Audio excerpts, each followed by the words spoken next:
정치삼국지 인물편 제5탄 국민의힘의 젠틀맨 안철수. 자, 들어갑니다. 1962년 2월 16일 안철수는 태어났습니다. 순웅 안씨 감찰공파 26대손입니다. 제가 가장 존경하는 안중근 열사와 정치인입니다. 매우 마음에 듭니다. 본적은 부산광역시 부산진구 범천동이고 현 주소는 성남시 분당구 백현동 여하튼 판교 알파리움에 살고 있습니다. 대충 알아보니까 37평이 27억입니다. 27억 하면은 와 하시겠지만 안철수의 자산에 비하면 세 발의 피, 패스. 현재는 성남시 분당구 갑에서 21대 22대 국회의원을 하고 있습니다. 그의 간단한 인생 정리를 한번 해보겠습니다. 안철수는요, 서울대학교 의과대학을 들어갑니다. 천재입니다. 그리고 거기서 학사와 석사, 박사를 모두 합니다. 안철수 하면 우리가 지금 보고 있는 안랩을 생각하지 않을 수 없습니다. 1991년 V3라는 컴퓨터 안티바이러스 소프트웨어를 개발하고, 이는 한국에서 최초로 개발된 컴퓨터 백신 프로그램입니다. 그리고 상용 프로그램입니다. 그 후 그는 안철수 연구소를 설립하고 안랩의 전신이 안철수 연구소입니다. 성공한 벤처 사업가로서 자리매김을 합니다. 그 후 시골 의사로 유명한 박경철 작가와 방송인 김재동과 함께 청춘 콘서트를 진행하면서 대중적 인기를 얻고, 이 청춘 콘서트가 정치인으로서 출발점의 교두보라고 보면 되시겠습니다. 그의 정치 경력 들어갑니다. 대한민국 정치사에서 가장 아름다운 한 장면이자 안타까운 사건으로 뽑히는 겁니다. 2011년 하반기 서울시장 재보궐선거에서 그는 강력한 유력한 당선 가능 후보였지만 당시 박원순에게 시장 자리를 양보한 사건입니다. 사실 이때부터 안철수의 정치사는 꼬이게 된다라고 보시면 됩니다. 박원순 시장님 보고 싶습니다. 그리고 2012년 9월 19일 18대 대통령 선거에서 단일화를 위해서 문재인 후보 측과 협상을 합니다마는 합의를 하지 못하고 11월 23일 정적 사퇴를 발표하면서 문재인 후보에게 후보 자리를 양보하고 문재인 후보를 위한 찬조 연설을 하게 됩니다.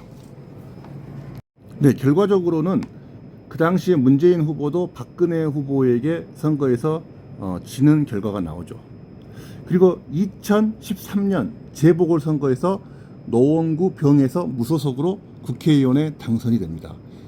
여기서 아주 스펙테클한 일이 벌어집니다. 즉, 안철수는 새정치연합이라는 당을 창당 선언을 하고서 창당 작업을 하는 중 2014년 3월 2일 민주당과의 전격적으로 통합신당 창당을 발표하고 새정치민주연합의 문재인과 함께 공동대표가 되었으나 6회 지방선거 무공천이라는 그 논란에 휩싸여서 당내 리더십을 잃게 되고 2014년 재보궐선거에서 패배 후 대표직에서 물러나게 됩니다. 다시 점점 꼬여가고 있는 모습들을 우리가 볼 수가 있습니다. 하지만 여기서 또 반전이 일어납니다. 2015년 2월 8일 전당대회에서 시작된 문재인 대표 체제에서 당 지도부와 갈등을 빚다 새정치민주연합을 탈당하고 2016년 1월 그 유명한 국민의당을 창당하고 20대 국회의원 선거, 20대 국회의원 선거에서 재선 및 그 당시 국민의당이 광주와 전라도 지역을 싹쓸이해서 38석의 국회의원 자리를 차지하게 됩니다. 대성공을 거둔 겁니다. 이때가 안철수의 정치사에서는 가장 찬란한 순간이었다고 볼 수 있습니다. 이때가 너무 아쉽습니다. 그러나 다시 그 후 2017년 19대 대통령 선거에 출마하지만은 21.4%로 낙선을 하고 3위에 그치게 됩니다. 다시 2022년 4월 22일 안철수는 국민의힘과 국민의당에 합당을 하게 되고 2022년 6월 보궐선거에서 성남 분당구 갑에서 또 당선이 됩니다. 참 그 후 다시 이제 참 결과론적으로는 매우 아픈 역사가 시작이 됩니다. 그 당시 국민의힘 대통령 선거에서 윤석열 후보와 단일화 과정을 겪지만은 또 여기서도 윤석열 후보에게 양보를 하게 되고 윤석열 후보가 대통령이 되는 일이 벌어집니다. 그의 정치 일생에서요, 총 3번의 후보 단일화 과정이 있었습니다. 방금 보신 서울시장 박원순과의 너무 아쉬운 장면이고요. 다시 대통령 문재인과의 대통령 후보 사퇴, 양보, 그리고 다시 윤석열과의 후보 단일화에서의 양보. 모든 잔치의 주인공들은 박원순, 문재인, 윤석열이었습니다. 결론적으로. 여기서 양보한 사람은 누구였습니까? 안철수였죠. 우리는 결과론적으로 보면은 안철수의 권력 의지가 빈약함을 간접적으로 볼 수가 있고, 그 스스로가 자신의 권력 의지가 빈약함을 증명하는 자리가 될 수밖에 없는 것입니다. 지금 보고 계시는 게 비극의 시작입니다.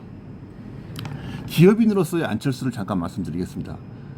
안철수의 보유 자산은 현재 2천억 수준입니다.